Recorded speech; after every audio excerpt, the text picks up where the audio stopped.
சகோதரர் கார்த்திகை செல்வன் ஒரு விஷயத்தை பார்க்கணும். நீங்க இவங்க என்ன காம்பினேஷன்ல கேஸ்ட் காம்பினேஷன்ல அங்க இருக்கக்கூடிய தேர்வுகளை செய்து அங்கே கொடுத்தார்கள் என்று சொன்னால், காங்கிரஸை பொறுத்தவரைக்கும் ஓபிசி 20 நபர்கள், ஜாட்டுகளுக்கு 28 இடங்களை கொடுத்தார்கள். பட்டியலின சொல்ல ஜாட்டவ்ஸ் என்று சொல்லக்கூடிய அந்த சமூகத்தை சார்ந்த 17 பேர்த்த அங்கே ஃபீல்டில் அவங்களுக்கு நபர்களுக்கு கொடுத்திருந்தார்கள். பிஜேபியை பொறுத்த வரைக்கும் ஓபிசி 22 நபர்கள், ஜாட் சமூகத்திற்கு 16 நபர்கள், அதேபோல் பட்டியலின சார்ந்த 17 என்று அந்த சதவீதத்தில் கொடுத்திருந்தோம். காங்கிரஸுக்கும் எங்களுக்கும் காங்கிரஸ் அதிகமான ஜாட் சமூகத்தை சார்ந்த நபர்களை களத்தில் இறக்கி விட்டிருந்தார்கள். நாங்கள் இந்த முறை ஜாட் சமூகத்தை சார்ந்த நபர்கள் ரொம்ப குறைச்சிட்டோம். கிட்டத்தட்ட 11 பேர்த்தை குறைத்து தான் நாங்கள் இடங்களை கொடுத்திருந்தோம். அதிகமாக வேற காம்பினேஷன்ல கொடுத்திருந்தோம். இது வந்து கேஸ்ட் காம்பினேஷன்ல மற்ற இருக்கக்கூடிய ஏற்கனவே சொல்லியிருந்தேன், கடந்த தேர்தலில் எங்கெல்லாம் நாங்கள் அங்க இடைவெளி விட்டிருந்தோம் அதையெல்லாம் கால்குலேட் பண்ணி நம்ம இங்க வேலை செய்திருந்தோம். இன்னொரு பெரிய விஷயம், ஒரு விஷயத்தை நீங்கள் நிச்சயமாக அடுத்த முறை விவாதத்துக்கு வைக்க வேண்டும். இந்த முறை ஹரியானாவை பொறுத்த வரைக்கும் ஒரு பிரஸ்டீஜியஸ் தேர்தல். இந்த முறை காங்கிரஸ் கடுமையாக போராடினார்கள். ஏனென்றால் ஆன்டி இன்கம்பன்சி இருக்கின்றது, 10 ஆண்டு காலம். இந்த முறை இதை சாய்த்து விட வேண்டும், இந்த முறை பிஜேபி விடக்கூடாது. ஏனென்று சொன்னால் அடுத்து வரக்கூடிய டெல்லி தேர்தல் நீங்க ரொம்ப ரொம்ப ரொம்ப ரொம்ப முக்கியமாக கவனிக்கப்பட வேண்டிய விஷயம். டெல்லி தேர்தல் எழுதி வைத்துக் கொள்ளுங்கள் கார்த்திகை செல்வன். டெல்லி பிஜேபி ஆட்சி அமைக்கின்றது. ஹரியானா தேர்தல் மிகப்பெரிய அளவில் ஒரு செய்தியை டெல்லி தேர்தலுக்கும் குறிப்பாக மகாராஷ்டிரா தேர்தல், ஜார்க்கண்ட் தேர்தல், ஒரு குறிப்பிட்ட அளவுக்கு பீகார் தேர்தலிலும் கூட இதனுடைய பிரதிபலிப்பு இருக்கும் என்று நான் தனிப்பட்ட முறையில் நான் எதிர்பார்க்கிறேன். ஹரியானாவோட வெற்றிங்கிறது இந்த ஹரியானா தேர்தல் மகாராஷ்டிராவுக்கும் எதிரொலிக்கும் அப்படின்றீங்க. ஓகே, பாலச்சந்திரன் குறுக்கிட விரும்புறாங்க. S Balachandran sir. எஸ், நிச்சயமாக. ஏன்னா அதாவது இந்த ஓபிசி ஓட்டு சரண் சிங் வர்ற வரைக்கும் பிஜேபிக்கு தான் இருந்தது. அந்நேரத்துக்கு ஜனசங்கு பேர் அவங்கள்ட்ட தான் இருந்தது. காரணம் என்னன்னா, காங்கிரஸ் உடைய ஓட் பேங்க் வட இந்தியாவை பொறுத்த மட்டும் இதுல ஒரு நேஷனல் டிவிஷன் இருக்கு. வட இந்தியாவை பொறுத்த மட்டும் காங்கிரஸ் உடைய ஓட் பேங்க்ங்கிறது அந்த காலத்துல upper caste, SC ST, minorities, இதுதான் அவங்களுடைய ஓட் பேங்கா இருந்தது. அதுக்கப்புறம் இவங்க சரண் சிங் வந்ததுக்கு அப்புறம் பேக்வர்ட் கிளாஸஸ்க்குன்னு சொல்லிட்டு ஓபிசிக்குன்னு ஒரு குரல் எழுப்புச்சு. அதுக்கப்புறம் ஓபிசி ரிசர்வேஷன்லாம் வந்த போதும் அதை முதல்ல அறுவடை பண்ணது ஓபிசிக்காக ஃபைட் பண்ண முலாயம் சிங் யாதவும் லல்லு பிரசாத் யாதவும் தான். இங்க அதனால ட்ரெடிஷனலா ஓபிசிஸ் ரொம்ப நாளா ஜனசங்கத்துக்கு ஓட்டு போட்டு அதுக்கப்புறம் பிஜேபிக்கு ஓட்டு போட்டுக்கிட்டு இருந்தாங்க அப்படிங்கறத உண்மை. வட இந்தியாவில் பெரும்பகுதியில் அந்த பெரும்பகுதியில் பிரிச்சது யூபியும் பீகாரும் ரொம்ப பெரிய ஸ்டேட் பிரிச்சிட்டாங்க. இவங்க 2 யாதவ்ஸும் சேர்ந்து. ஆனா ஹரியானால அந்த மாதிரியான ஒரு பிரிவு வரல. அதனால இப்பதான் காங்கிரஸ் ஒரு பரிணாம வளர்ச்சி அடைஞ்சிருக்கு. ஓபிசிங்கிறத ஒரு நேஷனல் லெவல்ல கொண்டு போயிருக்காங்க. அவங்களுக்கு இம்மீடியட்டா பலன் வரல. இன் ஃபியூச்சர் அவங்க தொடர்ந்து இதை கொண்டு போனாங்கன்னா பலன் வர்றதுக்கான வாய்ப்பு இருக்கு அப்படிங்கிறது என்னுடைய. இந்த நிலையில அபிநயா இன்னொரு மேஜிக் வால் பிரசன்டேஷன் கொடுக்குறாங்க. கடந்த நாடாளுமன்ற தேர்தலுக்கும் இப்போதைக்குமான இந்த வாக்குகள் எப்படி பதிவாகி இருக்கிறது ஹரியானால அப்படிங்கிறத பார்த்தலாம். அபிநயா. எஸ் திரு கார்த்திகை செல்வன், கடந்த 2024 மக்களவை தேர்தலை பொறுத்த வரைக்கும் 5 தொகுதிகளில் பாஜகவும் 5 தொகுதிகளில் காங்கிரஸும் வெற்றி பெற்றிருந்தாங்க. அப்போ அந்த தொகுதிகளில் இருக்கிற சட்டப்பேரவை தொகுதிகளில் இப்போ இந்த கட்சிகள் பெற்றிருக்கக்கூடிய முன்னிலை நிலவரம் என்னன்றது தான் பார்க்குறோம். இப்போ 2024 மக்களவையில் பாஜக வெற்றி பெற்ற அந்த லோக்சபா தொகுதிகளில் இருக்கிற சட்டப்பேரவைகளில் 37ல் பாஜக வெற்றி பெற்றிருக்காங்க. இது முந்தைய தேர்தல், அதாவது 2019 சட்டப்பேரவை தேர்தலை விட 9 இடங்கள் கூடுதலாக இருக்கு.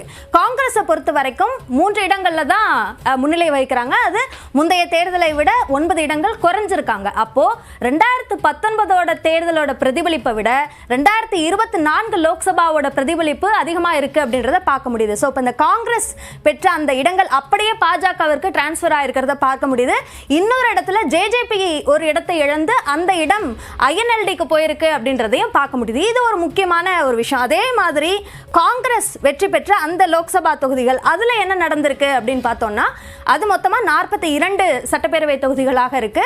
அதுலயும் அதே பிரதிபலிப்பு எப்படி பாஜகவுக்கு பிரதிபலிச்சிருக்கோ மக்களவை தேர்தலோடது, அதே மாதிரி தான் காங்கிரஸுக்கும். ஏன்னா முந்தைய தேர்தல் 2019 விட 9 இடங்கள் கூடுதலாக பெற்று 28 தொகுதிகளில் முன்னிலை வகிக்கிறாங்க. பாஜகவை பொறுத்த வரைக்கும் 12 இடங்கள். ஆனா பாஜக இங்க இழக்கல, கூடுதலாக 2 இடங்கள்ல பெற்றிருக்காங்க அப்படின்றதையும் பார்க்க முடியுது. மற்றவர்கள் இந்த இடங்கள்ல 4 இடங்களை இழந்திருக்காங்க. மிக குறிப்பா ஜேஜேபி 7 இடங்களை இங்கே இழந்திருக்காங்க அப்படின்றத பார்க்க முடியுது. ஒட்டுமொத்தமா இந்த 2024ஓட பேட்டர்ன் அப்படியே இதுல ரெப்ளிகேட் ஆகுதா? ஆனா இதுல இழந்தது காங்கிரஸ் தான், அதிகமா கெயின் பண்ணது அப்படின்னு பார்த்தா பாஜக கெயின் பண்ணியிருக்காங்க அப்படின்றதையும் பார்க்க முடியுது. அது ஜேஜேபியோடைய மைனஸ் பிஜேபிக்கான ஒரு கூடுதலாக மாறி இருக்கிறத பார்க்குறோம். அடுத்து ஜம்மு காஷ்மீர் ஒரு முக்கியமான மாநிலம். இப்போ அதை பற்றியும் நம்ம பேசிடலாம். தற்போதைய நிலையில் இந்தியா கூட்டணி 50 இடங்களில் முன்னிலை வைக்குகிறது. ஜம்மு காஷ்மீரை பொறுத்த வரைக்கும் அங்கே ஆட்சி அமைக்கக்கூடிய இடத்திற்கு உமர் அப்துல்லாவுடைய கட்சி அங்கே வந்து முன்னிலை வைக்கக்கூடியதை பார்க்குறோம். கிட்டத்தட்ட இந்தியா கூட்டணி 52 இடங்கள்லையும் பிஜேபி 25 இடங்கள்லையும் முன்னிலை வைக்கக்கூடியதை பார்க்குறோம். ஜம்மு காஷ்மீரை பொறுத்த வரைக்கும் மாறிக்கிட்டே இருக்குது. இப்போது ஒட்டுமொத்தமாக 46 இடங்களை பெறக்கூடிய ஒரு கூட்டணி அங்கே ஆட்சி அமைக்க முடியுங்கிற இடத்துல ஜம்மு காஷ்மீரை பொறுத்த வரைக்கும் 52-25 என்பதாக இருக்கிறது. அதுலேயும் நம்ம வந்து தேர்தல் ஆணையத்தினுடைய அதிகாரப்பூர்வ பக்கத்தின்படியும் கூட இந்த எண்ணிக்கை வந்துவிட்டது. அங்கே ஆட்சி அமைக்கக்கூடிய இடத்திற்கு ஜம்மு காஷ்மீரை பொறுத்த வரைக்கும் இந்தியா கூட்டணி தான் அங்கே ஆட்சி அமைக்கிறது அப்படிங்கிறத உறுதியாக நம்மளால் பார்க்க முடியுது. ஜம்முவை பொறுத்த வரைக்கும் அது ஒரு பெரிய மாற்றம். என்சி 41 இடத்துலையும் காங்கிரஸ் 11 இடத்துலையும் இருக்கக்கூடியதை பார்க்குறோம். அதே போல் மற்றவர்களுக்கான இடங்கள் என்பதும் அதில் இருக்கிறது. ஒட்டுமொத்த வாக்கு சதவீதம் அப்படிங்கிறதையும் நம்ம பார்த்துடலாம். ஜம்மு காஷ்மீரை பொறுத்த வரைக்கும் என்ன வந்திருக்கிறது அப்படிங்கிறத அந்த எண்ணிக்கையின் அடிப்படையிலும் பார்க்க முடியும். அதுக்கு முன்னாடி மேஜிக் வாலில் நம்ம ப்ரெசன்டேஷன்ஸையும் பார்த்துட்டு பேசலாம். இதில் ஜம்முவை பொறுத்த வரைக்கும் என்ன பார்க்குறீங்க ஜென்ராம்? உங்கள் பார்வை என்ன? ஜம்மு காஷ்மீரை பொறுத்த வரைக்கும் நடந்திருக்கக்கூடிய மாற்றம் அப்படிங்கிறது என்ன நடக்கும்? ஏன்னா ஸ்டேட்ஹுட் அங்கே வந்து ரெஸ்டோர் பண்ண முடியுமாங்கிற ஒரு பெரிய கேள்வி இருக்கு திரு ஜென்ராம். இல்ல, ஸ்டேட்ஹுட் ரிஸ்டோர் பண்றதுக்கான அதிகாரம் மாநிலத்துக்கு இல்ல. அதனால அந்த ஏற்கனவே திரு அமித்ஷா அதை குறிப்பிட்டிருக்காரு. ஸ்டேட்ஹுட் வந்து ரெஸ்டோர் பண்ணப்படும், இது ஒரு டெம்பரரி தான் அப்படின்னு சொல்லியிருக்காரு. அதுக்கான வாய்ப்புகள் இருக்கா? எப்படி பாக்குறீங்க? இல்ல, அது வெர்டிகலா டிவைட் ஆகி தானே இருக்காங்க. காஷ்மீர் வேலையில வந்து எஸ் நேஷனல் கான்ஃபரன்ஸ் காங்கிரஸும் ஜம்முல முழுக்க பிஜேபியுமாக இருக்கு. அது முற்றிலும் அது வந்து 2 வெவ்வேறு நிலைப்பாடுகள்ல மக்கள் இருக்காங்க. அந்த நிலைமையில தான் இருக்கு. அது ஸ்டேட்ஹுட்டுக்கான போராட்டங்கள் அங்கு தொடரும். இப்போது இருக்கக்கூடிய நிலைமையில இன்னும் ஒரு 5 நியமன உறுப்பினர்கள் சட்டப்பேரவைக்கு நியமித்ததுக்கு அப்புறம் கிட்டத்தட்ட ஒரு வலிமையான எதிர்க்கட்சியாக பாரதிய ஜனதா கட்சி அங்க இருக்கும். அது போக அதிகாரமும் முழுக்க ஆளுநர் கையில தான் இருக்க போகுது. நம்ம பேசலாம் சார். இடையில ஒரு செய்தி இப்ப பார்த்துடலாம். காங்கிரஸ் கட்சியினுடைய ஒரு குற்றச்சாட்டு இருக்குது. ஜெயராம் ரமேஷ் இந்த குற்றச்சாட்டை முன்வைக்கிறார். ஹரியானால தேர்தல் தரவுகளை தேர்தல் ஆணையம் தாமதமாக பதிவேற்றுவது அப்படிங்கிறது தான் காங்கிரஸ் கட்சியுடைய குற்றச்சாட்டா இருக்கு. மக்களவை தேர்தலை போல ஹரியானா முடிவுகளை தேர்தல் ஆணையம் தாமதமாக பதிவேற்றுகிறது அப்படின்னு ஒரு குற்றச்சாட்டை வைக்கிறாரு. தேர்தல் ஆணையத்திற்கு மறைமுகமாக பாஜகவுடைய அழுத்தம் இருக்கிறது அப்படிங்கிறதும் திரு ஜெயராம் ரமேஷனுடைய குற்றச்சாட்டு. இந்த எண்ணிக்கைகள் மாறிக்கொண்டு வரக்கூடிய சூழலில் அதேபோல் முன்னிலை நிலவரங்களில் நிறைய தொகுதிகளில் 1000க்கும் குறைவான வாக்கு வித்தியாசம் இன்னும் 6லிருந்து 7 தொகுதிகளில் இருக்கக்கூடிய சூழலில் காங்கிரசினுடைய இந்த குற்றச்சாட்டு கவனிக்கத்தக்கதாக மாறி இருக்கிறது. ஆனால் அங்கே ஹரியானாவை பொறுத்த வரைக்கும் இப்போதைய நிலைமையிலேயே 14 இடங்களில் அந்த வித்தியாசம் இருக்கிறத நம்ம பார்க்குறோம். ஒட்டுமொத்தமாக 49 இடங்களில் பிஜேபி, அதே போல் 35 இடங்களில் தான் காங்கிரஸ் இருக்கக்கூடியதை பார்க்குறோம். எனவே இது வந்து தேர்தல் ஆணையத்தினுடைய அதிகாரப்பூர்வ எண்ணிக்கையும் அதோடு தான் இருக்குது, ஒட்டி போவதாக இருக்கிறது. இந்த மாறுபாடு ஏதாவது மாற்றங்களை உண்டாக்குமாங்கிறது ஒரு கேள்விதான். காஷ்மீரில் அந்த வெற்றியை அறிவிச்சிருக்கோம். திரு ஜென்ராம், தொடர்ந்து நம்ம காஷ்மீர் பற்றி பேசலாம். ஜம்மு காஷ்மீரில் தேசிய மாநாட்டு கட்சி பாஜக தலா 2 தொகுதிகளை வென்றிருக்கிறார்கள் அதிகாரப்பூர்வமாக. எஸ் திரு ஜென்ராம், நீங்கள் தொடருங்க. அதான், தேசிய மாநாட்டு கட்சியும் காங்கிரஸும் சேர்ந்து ஆட்சி அமைக்க முடியும். ஒரு உறுதித்தன்மைக்காக, நிலைத்த தன்மைக்காக இந்தியா கூட்டணி என்பதற்கு உண்மையான மதிப்பளிக்கிறதுக்கு ஒரு வாய்ப்பு இருந்தது என்றால் பிடிபியையும் சேர்த்தே கூட அவங்க 3 பேரும் சேர்ந்து ஆட்சி அமைக்கிறதுக்கான வாய்ப்பு இருக்கு. அதை அவங்க செய்யறாங்களாங்கிறத பார்க்கணும். இதுவரைக்கும் சொல்லிட்டு இருக்காங்க, அப்படி இனிமேல் செய்யறாங்களாங்கிறத பார்க்க வேண்டும். ஆனால் அந்த அதிகாரம் வந்து அவர்களுக்கு என்ன இருக்கு? திரும்பவும் லெப்டினன்ட் கவர்னரோட தினம் போராட்டமாகத்தான் இருக்கும். காவல்துறை அதிகாரமோ லேண்ட் பவரோ இல்லை. இப்போதைக்கு அவங்க வந்து ஒரு மாநில அந்தஸ்து இல்லாத ஒரு மாநிலம் தான் இருக்கும். அது அந்த அதிகாரங்கள் குறைக்கப்பட்ட ஒரு மாநில முதலமைச்சர் அப்படிங்கிற இடத்துல தான் இருப்பாரு. ஆமா, அதுலதான் உமர் அப்துல்லா ஆரம்பத்துல தேர்தல் அறிவிப்பு வரும் சமயத்துல நான் தேர்தலிலேயே போட்டியிட விரும்பவில்லை, ஒரு நாற்காலி வாங்குவதற்கு கூட கையேந்தி நிற்க வேண்டிய இடத்துல அதிகாரம் இல்லாத ஒரு பதவியில எதற்காக அமர வேண்டும் அப்படின்னு தான் அவர் முதல்ல சொல்லி பாய்காட் பண்ணலான்னு தான் சொன்னாரு. ஆனா காங்கிரஸ் தான் வந்து எல்லாரையும் அரவணைத்து ஒரு மாதிரி களத்துக்குள்ள கொண்டு வந்து சேர்த்து இந்த தேர்தல் முடிவுகளை நோக்கி கொண்டு வந்து சேர்த்திருக்கிறாங்க. அந்த போராட்டத்தை இந்த போராட்டத்துக்குள்ள இருந்து செய்வதுதான் சரி அப்படிங்கிற முடிவுக்கு அவங்க வந்திருக்கிறாங்க. இனி அதுதான் தொடரும். உடனடியாக ஸ்டேட் விட்டுங்கிறது அது ஒரு சேலஞ்சா இருக்குன்றீங்க. அதிகாரத்துக்கு வந்தாலும் நம்ம இந்த வாக்கு சதவீதம் அங்க ஜம்மு காஷ்மீர்ல எப்படி இருக்குங்கிறதையும் பார்த்துடலாம். வாக்கு சதவீதமாக பார்க்கும்போது இதுல வந்து பிஜேபி 26.53% வாக்குகளை ஜம்மு காஷ்மீர்ல பெறுகிறது. ஐஎன்சி போட்டியிட்ட இடங்கள் குறைவு, அதனால 12.43% வாக்குகள் ஐஎன்சிக்கு இருக்கக்கூடியதை பார்க்குறோம். அதே போல அதுல வந்து மற்ற கட்சிகளில் முக்கியமாக தேசிய மாநாட்டு கட்சி 23.03% அந்த வாக்குகளை பெறக்கூடியதை பார்க்குறோம். பிடிபி 7.91% வாக்குகள், மற்ற எல்லாருக்குமான வாக்குகள் இதெல்லாம் இருக்கிறது பார்க்குறோம். மற்றவர்களுக்கு 24% வாக்குகள் இருக்குது. அது ரொம்ப குறிப்பாக கவனிக்க வேண்டியதாக இருக்குது. மற்றவர்கள் பெறக்கூடியதுங்கிறது 24% வாக்குகள். இதில் ஜம்மு பகுதியில் 43 இடங்கள், காஷ்மீரில் 47 இடங்கள், மொத்தமாக 90 இடங்களை கொண்ட இந்த ஜம்மு காஷ்மீர் இடத்துல 5 நாமினேஷன் மெம்பர்ஸ் இருக்காங்க. ஆனால் இந்த எண்ணிக்கை இப்போ இருக்கிறதுனால அந்த நாமினேட்டட் எம்எல்ஏக்களுக்கான வாக்குரிமை எந்த மாற்றத்தையும் தருமாங்கிற கேள்வி இருக்கிறது. இதில் இந்த முடிவுகளை எப்படி பார்க்குறீங்க திரு பாலச்சந்திரன்?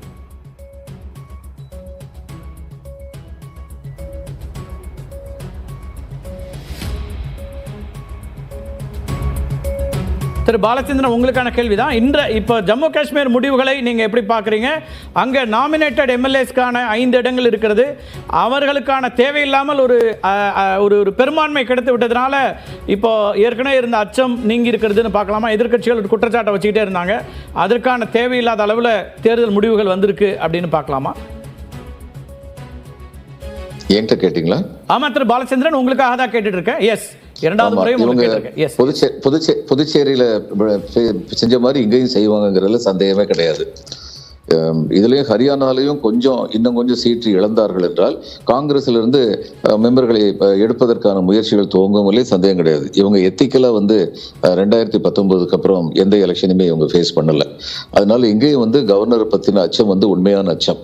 ஆனா இப்போ உள்ள மார்ஜின் இவ்வளவு ஹெவி மார்ஜினா இருக்கிறதுனால அவர் அவ்வளவு தூரத்துக்கு இதுல கேம்ஸ் விளையாட முடியாதுன்னு நம்ம எதிர்பார்க்கலாம். ஓகே திரு, நீங்க எப்படி பார்க்குறீங்க இதில் முருகானந்தம்?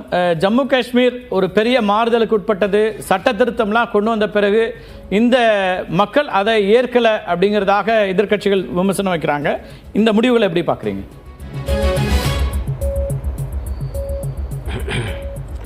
இல்லை, ரொம்ப தெளிவாக மக்களுடைய தீர்ப்பு ரொம்ப தெளிவாக இருக்கின்றது. வாக்கு சதவீதத்தினுடைய அடிப்படையில் எங்களுடைய கணிப்பு கிட்டத்தட்ட 30% வாக்கு சதவீதத்தை பெற்று முதல் நிலை கட்சியாக ஜம்மு காஷ்மீரில் பிஜேபி இருக்கும் அப்படிங்கிறது எங்களுடைய நம்பிக்கை. அதை நோக்கித்தான் போய்கொண்டிருக்கின்றது. நீங்கள் இப்போ சொன்னதில் 27% பிஜேபி, காங்கிரஸ் 12, என்சி 23, பிடிபி 9 அப்படின்னு சொல்கிறீங்க. நாங்கள் 30% அப்படிங்கிறது எங்களுடைய கணிப்பு. அதே போல் ஜம்மு காஷ்மீரை பொறுத்த வரைக்கும் ஏற்கனவே Jammu Kashmir reorganisation act 2019 section 15, 15B அது ரெண்டுலேயுமே தெளிவாக சொல்கிறோம். அவங்க எல்ஜி அவங்க 2 பேர்த்த பெண்களை அங்கே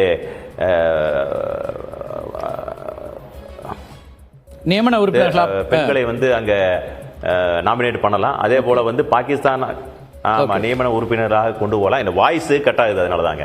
அதே போல பாகிஸ்தான் ஆக்கியபைடு காஷ்மீர் ரெஃப்யூஜி அவர்கள் அந்த பகுதியை சார்ந்த ஒருவரை செக்ஷன் 15B அது சொல்லுது, அதிலிருந்து ஒருத்தரை நியமிக்கலாம் என்று சொல்லுகின்றது. அதில் முன்னாலேயே ரீஆர்கனைசேஷன் ஆக்ட்ல இது எல்லாமே சொல்லி இருக்கின்றார்கள். அதனால் புதுசு கிடையாது. ஏதாவது தேர்தல் இன்னைக்கு இன்னைக்கு அதை கொண்டு போய் புகுத்தணும் அப்படிங்கிறது கிடையாது. இதெல்லாம் ஏற்கனவே தீர்மானிக்கப்பட்டது. அது அவங்களுக்கு சரியான ரெப்ரசன்டேஷன், அங்கே இருக்கக்கூடிய பிரச்சனைகள் இதையெல்லாம் கருத்தில் கொண்டு அதை செய்திருக்கின்றோம். நல்ல ஒரு முன்னேற்றத்தை பாரதிய ஜனதா கட்சி அங்கே பெற்று இருக்கின்றது அப்படிங்கிறது. இன்னொன்று திரும்பவும் சொல்லுகின்ற, இது ஒரு பெரிய அளவில் அடுத்து வரக்கூடிய தேர்தலில் காங்கிரசுக்கு ஒரு பெரிய பின்னடைவு, ராகுல் காந்தியினுடைய தலைமைக்கு ஒரு மிகப்பெரிய ஒரு சவுக்கடியாக இதை நான் பார்க்கின்றேன். என்ன அடிப்படையில் நம்முடைய பிரதமர் அவர்களுக்கு கிடைத்த மிகப்பெரிய ஒரு வெற்றி ஹரியானா தேர்தல். சார், இப்ப ஹரியானா தேர்தல் தொடக்கத்தில் வரும்போது நான் அந்த கேள்வியை முன்வைக்கணும்னு நினைச்சேன். நோக்கி போய் திரு முருகானந்தம், அந்த கேள்வியை நான் முன்வைக்கணும்னு நினைச்சேன். நீங்க இல்ல ராகுல் காந்தி வெர்சஸ் நட்டான்னு இருந்தது, ராகுல் காந்தி வெர்சஸ் மோடி அப்படின்னு மாறிடுச்சா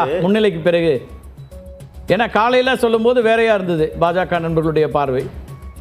ராகுல் காந்தி ஏன் நான் ஒண்ணுமே சொல்லீங்களே, நாங்க தெளிவா முதல்ல இருந்தே அதைத்தான் சொல்றோம். ஓகே, அதாவது இது ஹரியானா தேர்தலை பொறுத்த வரைக்கும் மூன்றாவது இதை கட்டார் அவர்களுக்கு யூனியன் மினிஸ்டர் அவருக்கு கொடுத்துட்டு சைனி அவர்களை கொண்டு வருகின்ற பொழுது எவ்வளவோ விமர்சனங்கள் இருந்தது. இது ஒரு ஜாட் ஒரு தலைவரை